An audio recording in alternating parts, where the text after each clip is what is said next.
नमस्कार दोस्तों, मैं अजय यादव एक बार फिर से आप सभी दोस्तों का स्वागत करता हूं।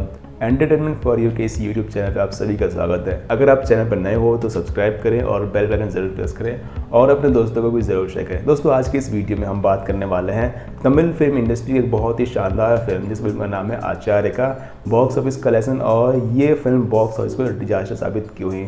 और साथ ही साथ बात करने वाले हैं तमिल फिल्म इंडस्ट्री की वो 6 कौन सी फिल्में हैं जो बहुत बड़ी डिजास्टर हुई और बहुत बड़े लॉस में साबित हुई। तो स्टार्ट करते हैं फिल्म के लीड एक्टर्स के बारे में। तो फिल्म में लीड एक्टर हैं चिरंजीवी और रामचरण तेजा। अगर बात करें फीमेल लीड की तो फीमेल लीड है पूजा हेगड़े और फिल्म को डायरेक्ट किया है शिवा। शिवा काफ़ी अच्छी फिल्म डायरेक्ट करते हैं, उनके डायरेक्शन में किसी को शक नहीं है। ये सोशल ड्रामा फिल्म उन्होंने कैसी डायरेक्ट की लोगों को बिल्कुल पसंद नहीं आई। इस फिल्म का इंतजार लोग 2 साल से कर रहे थे और बाप बेटे की जोड़ी देखने के लिए लोग काफ़ी बेसब्री से इंतजार कर रहे थे। और फर्स्ट शो फिल्म का काफ़ी अच्छा रहा। फिल्म ने अपने फर्स्ट डे पे कमाई की थी 33 करोड़ रुपए की और फिल्म ने सिर्फ 3 दिन में कमाई की है 43 करोड़ रुपए की। यानी ये फिल्म बहुत बड़ी डिजास्टर साबित हो चुकी है। फिल्म का बजट है 140 करोड़ रुपए। अगर इस फिल्म को बॉक्स ऑफिस पे हिट होना है तो कमाने होंगे 280 करोड़ रुपए। ये बहुत ही मुश्किल है। फिल्म बहुत जगह से निकल चुकी है। फिल्म के डिस्ट्रीब्यूटर्स को बहुत बड़ा लॉस हुआ है और इस फिल्म से डिस्ट्रीब्यूटर्स को करीब 80 करोड़ रुपए का लॉस हुआ है,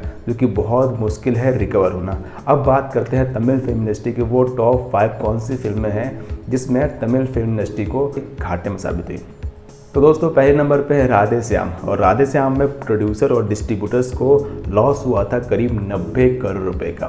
दूसरे नंबर पे है आचार्य, जो कि अभी रिलीज हुई है रामचरण और चिरंजीवी के, जिसमें प्रोड्यूसर्स को और डिस्ट्रीब्यूटर्स को लॉस हुआ है 80 करोड़ रुपए। अगर बात करें तीसरे नंबर की फिल्म की तो तीसरे नंबर पर फिल्म है महेश बाबू की स्पाइडर। हालांकि काफ़ी अच्छी फिल्म, हिंदी ऑडियंस को काफ़ी पसंद आई थी और फिल्म को बहुत बड़ा लॉस हुआ था करीब 60 करोड़ रुपए का। अगर हम बात करें चौथे नंबर के बारे में तो चौथे नंबर की जो फिल्म है उस फिल्म का नाम है कथानायकड़ू और इस फिल्म में लीड रोल में थे NBK नंदामुरी बालाकृष्ण की बहुत बड़ी फ्लॉप फिल्म थी। अगर बात करें 5th नंबर की फिल्म के बारे में तो 5th नंबर पर जो फिल्म थी उस फिल्म का नाम है साहो। फिल्म से डिस्ट्रीब्यूटर्स को करीब 40 करोड़ का नुकसान हुआ था। दोस्तों, ये वो टॉप 5 फिल्में हैं जिसने तमिल फिल्म इंडस्ट्री को बहुत बड़ी डिजास्टर फिल्में दी। तो दोस्तों, अगर आपको वीडियो पसंद है तो लाइक करें, चैनल सब्सक्राइब करें।